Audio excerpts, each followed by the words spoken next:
Pemirsa, sebagian besar penduduk di Bali beragama Hindu. Setiap kegiatannya dari tingkat kecil hingga besar menggunakan sarana upakara dan salah satunya adalah kelapa daksina.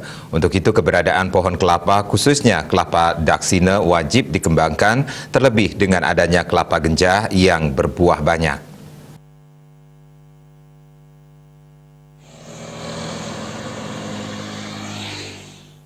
Kepala BPTP Bali, Made Rayasa mengatakan, di Bali dengan populasi penduduk semakin meningkat, maka meningkat pula kebutuhan upakara. Disadari selama ini kelapa sebagai komoditas yang sangat dibutuhkan masyarakat Bali. Diasumsikan kebutuhan sekitar 752.500 butir kelapa daksina dan 376.250 butir nyuh bungka atau kelapa muda. Sangat disayangkan populasi kelapa genjah justru semakin menyusut, sehingga Bali harus mendatangkan sekitar 1 juta butir kelapa dari luar Bali per tahun. Penanaman bibit kelapa genjah ternyata sangat bagus dikembangkan di Bali.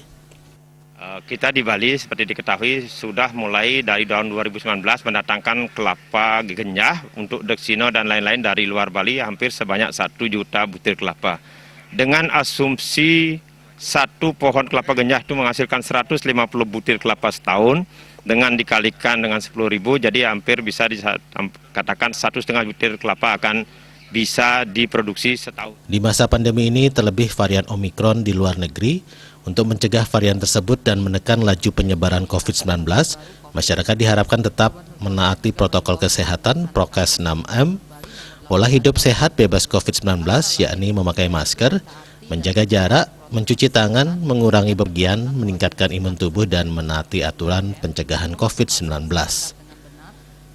Indrawan, Bali TV.